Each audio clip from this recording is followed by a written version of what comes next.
Welcome back. Today on Real Reviews, we're going to be doing a 3-year update on my Great Northern popcorn maker. This is the cart style version. We're going to be going over some tips and tricks, as well as showing you how to make movie theater quality popcorn in your own home. And first things first, as I already said, this popcorn machine is already 3 years old, and look how clean it is. The bottom tray, inside the kettle, the top of the machine, everywhere looking pretty clean, almost as good as it did when it was brand new. So before you go out and get yourself one of these popcorn makers, just do be aware that it does take some effort to be able to keep it looking this good for so long. Because if you don't actually basically take it apart and clean it out really well, because you are using salt, it will just rust the entire popcorn maker. You've probably seen a lot online with the top panel rusted, the bottom panel will rust. And if you don't take care of it, it'll just kind of fall apart. So that's the first thing. Before you get a popcorn maker, just make sure you're ready for the responsibility. Like they say, with great popcorn comes great responsibility. No, just kidding. But anyhow, let's go ahead and move forward. Now, in order to actually make movie theater quality popcorn, you're going to need a few ingredients. So you can see what we have right here.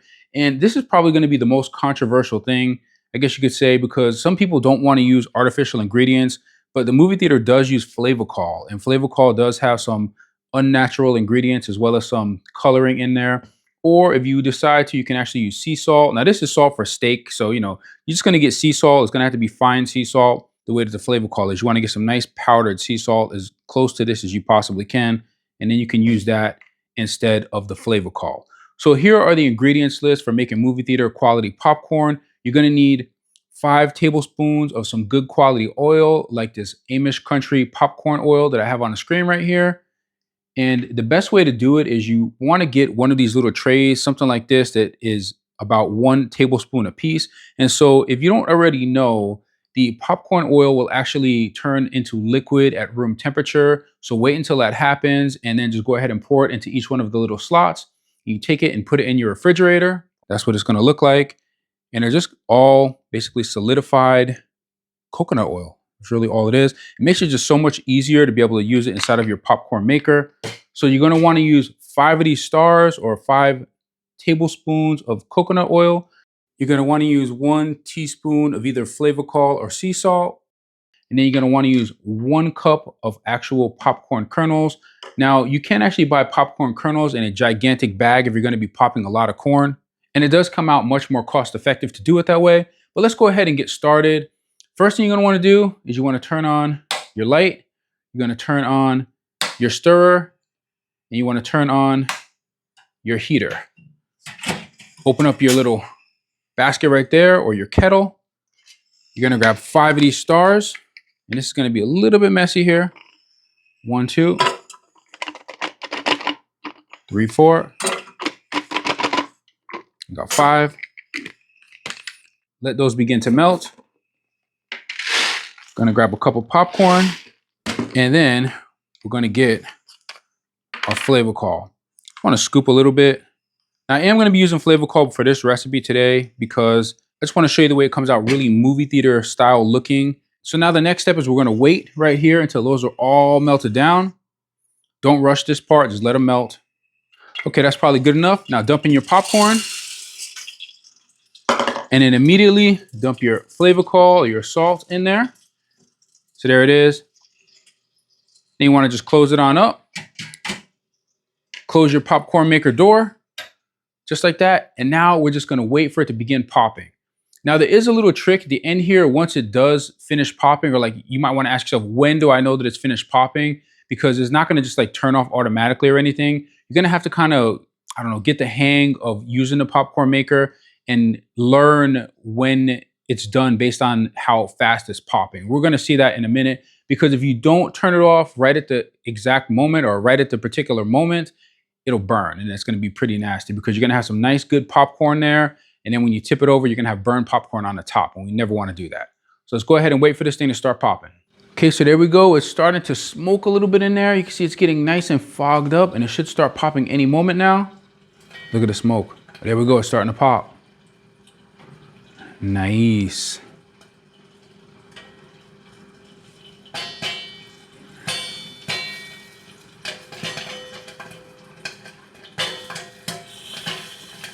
Sizzle. Pop and sizzle.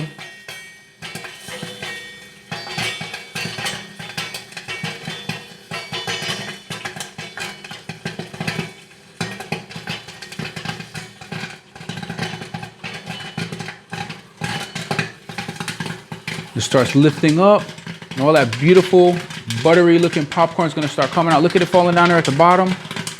Ooh, nice.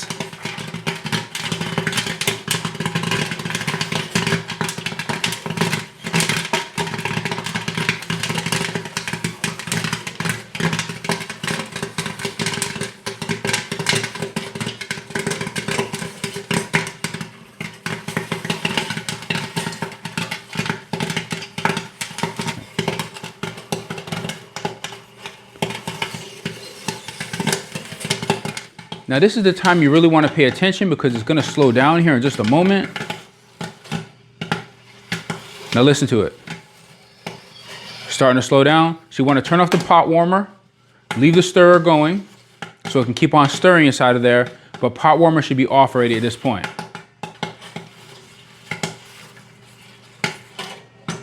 Now you can pretty much turn it off right now. Make sure you turn the stirrer off first.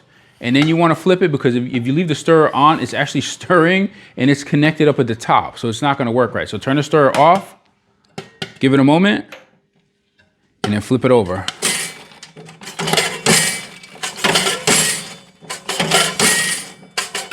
And there we go. Ooh, steamy. All right, so there we have it, guys. There's the popcorn. Now I did leave it a couple of extra seconds, and this is what happens to it. As you can see, it starts to burn. So as soon as it starts to slow down, you want to immediately turn off your pot warmer. And then when you hear it just like a couple of pops, you know, like barely anything popping, you want to turn off your stirrer and you want to dump it out right away. So don't let it sit there because it will burn. So like some of these top ones, they got a kind of crispy and you can actually smell that they're not right. So if you can look at some of these right here, you can kind of see like here's a burn one already. Look at that one, completely burned. So I was talking there and I left it go just a couple of seconds too long. So all these popcorn pieces up here at the top are kind of not good. And another thing too is that the first run never quite comes out as good as the subsequent run. So like if I go ahead and run it again, it's gonna come out better. And if I run it again, it's gonna be even better probably the third time. And that's probably because the pot just gets really, really hot and it makes it easier to pop and easier to, you know, do what it's supposed to do, make your popcorn. So let's go ahead and taste it. Nice taste test here. And that's really good popcorn, guys. Movie theater quality popcorn right in your own house. Another thing I want to mention, even if you only use the oil and you don't use the flavocol, it does already have some coloring. So it will still come out kind of yellowish. It's not going to come out quite as bright as when you use the flavocol, but you know, it doesn't really matter. It's going to taste good. If you use the salt, I've done it before. The other thing about the salt though is it can make the popcorn machine deteriorate a little bit faster. So you really want to get in there. Like once we're done popping for today, I'm going to take all the popcorn out of it, vacuum it all out. I usually even remove the bottom tray to get everything that's underneath it, clean it up as best as I can. I usually use this 91% isopropyl alcohol, the one in the red bottle here. And you just basically take it, put it on a paper towel and wipe down the inside, wipe down the top, wipe down everything with the isopropyl alcohol. And just be sure to wipe it down with a clean, wet paper towel once you're done using the isopropyl alcohol, just so you don't leave any on the machine. You want to take this basket or this kettle out completely, unplug it, take it to your sink and wash it, but make sure you don't get water on this piece right here because you will ruin it. Another thing to keep in mind is that when cleaning your popcorn machine, be very careful because there are a lot of sharp pieces. And if you clean it really well after use, you can take it from looking like this to like this. As long as you're taking care of this thing, it will last forever. I mean, this is 3 years already and it's working absolutely great. And now this right here is the warmer. So it gives you the light that's warming it from the top. It also warms from the base. And as you can see, look how nice that popcorn came out. And this is after 3 batches of popping. Wow.